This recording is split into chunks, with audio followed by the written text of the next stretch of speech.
शर्मसार करने वाली घटना है और इसका केस ट्रांसफ़र करवा करके रोहिणी कोर्ट दिल्ली में जब मामले को देखने का काम किया गया तो उसी दिन समझ में आ जाना चाहिए कि बिहार में कैसा शासन चल रहा है।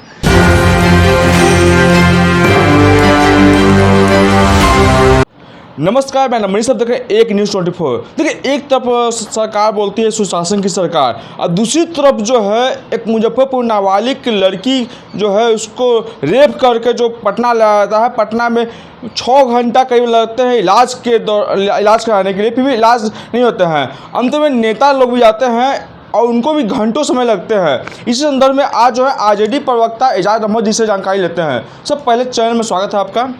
बहुत धन्यवाद। सर, एक मुजफ्फरपुर के पीड़िता हैं सर, और उनको रेप कर दिया था, पटना में लाया था, 6 घंटा से अधिक समय लगता है सर इलाज कराने में। देखिए, सबसे बड़ी बात यह है कि बिहार में शासन और प्रशासन नाम की कोई चीज़ नहीं है। बिहार में सरकार का इकबाल समाप्त हो गया है। सरकार पूरी तरह से फेल हो चुकी है। बच्चियों के साथ व्यभिचार यौनाचार की घटनाओं में वृद्धि हो रही है। बच्चियों के साथ जिस तरह का लोमहर्षक घटना देखने को मिला, ये हृदय विदारक घटना, उसके साथ जिस तरह से अमानवीय घटना हुई और मानवता को शर्मसार करने वाली घटनाएं हुई, उसके बाद उसके गले को जिस तरह से रेतने का काम किया गया, उसके इलाज के लिए जब पीएमसीएच लाया गया तो 6 घंटा तक एम्बुलेंस में पड़ी रही। डॉक्टर उसका शुद्धि लेने के लिए तैयार नहीं थे।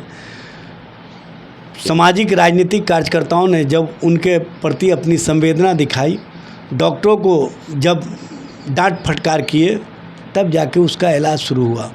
तब तक देर हो चुका था, उसकी मौत हो गई। तो इस तरह के जो अमानवीय कार्य हुए हैं, जिस तरह से मानवता को शर्मसार करने वाले कार्य हुए, एक तरफ कहा जा रहा है सुशासन की सरकार है, दूसरी तरफ ऐसे घटना हो रही है, किस तरह देख रहे हैं? देखिए, सुशासन कहीं नहीं है। मुजफ्फरपुर शेल्टर होम की घटना ये बताने के लिए काफ़ी है कि बिहार में किस तरह का शासन चल रहा है। जब माननीय सर्वोच्च न्यायालय ने कड़ी टिप्पणियों के साथ जो मुजफ्फरपुर शेल्टर होम की बालिकाओं के संबंध में जो टिप्पणियां की थी कि ये देश में बिहार को शर्मसार करने वाली घटना है और इसका केस ट्रांसफ़र करवा करके रोहिणी कोर्ट दिल्ली में जब मामले को देखने का काम किया गया तो उसी दिन समझ में आ जाना चाहिए कि बिहार में कैसा शासन चल रहा है। बिहार में सरकार का इकबाल समाप्त हो गया है। बिहार में शासन और प्रशासन पूरी तरह से पंगु हो गया है। बिहार में स्वास्थ्य व्यवस्था पूरी तरह से चरमरा गया है। मंगल पांडे जी अमंगल कार्यों में लिप्त हैं। मंगल पांडे जी को सिर्फ और सिर्फ राजनीतिक गोटी सेट करने आता है। राजनीतिक गोटी सेट करने में वो महारत हासिल रखते हैं और अपने आप को बनाए रखने के लिए किस तरह से भाजपा के बड़े नेताओं को खुश रखना है, ये वो काम करने में निपुण है। स्वास्थ्य व्यवस्था के प्रति उनकी जिस तरह की स्थिति रही है, ये बताने के लिए काफ़ी है कि बिहार में कैसा स्वास्थ्य व्यवस्था चल रहा है। एनएफसीएच में एक मरीज़ का चूहे ने पैर कुतर दिया।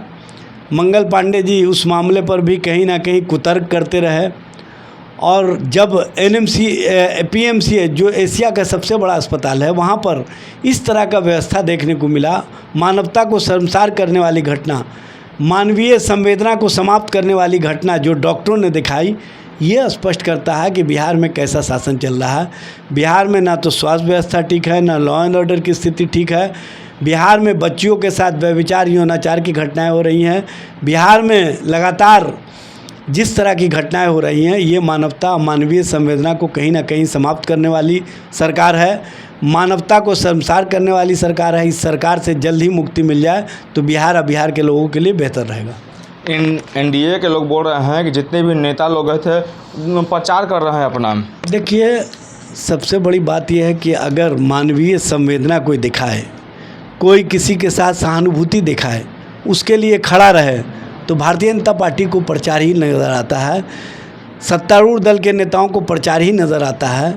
लेकिन इस तरह की घटना जो मानवीय और मानवता को शर्मसार करने वाली घटना हो, उस पर भी अगर भारतीय जनता पार्टी के लोग इस तरह का कुतर्क प्रस्तुत करते हैं तो ये उनकी सोच को स्पष्ट करता है कि वो कैसी सोच के साथ बिहार में राजनीति कर रहे हैं। इसके लिए सर और क्या कुछ कदम आप उठाइएगा कि नहीं उठाइएगा? देखिए, हम लोग लगातार इस मामले में सजग हैं। नेता प्रतिपक्ष तेजस्वी प्रसाद यादव जी लगातार इस मामले में सक्रिय हैं। सड़क से लेकर सदन तक महागठबंधन इस मामलों को उठाते रहेगा और महागठबंधन का स्पष्ट सोच है कि जब तक न्याय नहीं मिल जाता है तब तक हम लोग इस आंदोलन को दबने नहीं देंगे। तो आप सुन रहे थे आरजेडी प्रवक्ता एजाज अहमद जी को। ये सारे प्रश्नों का जवाब दिया। तमाम खबर देखने के लिए एक न्यूज़ 24 से बने रहे। धन्यवाद।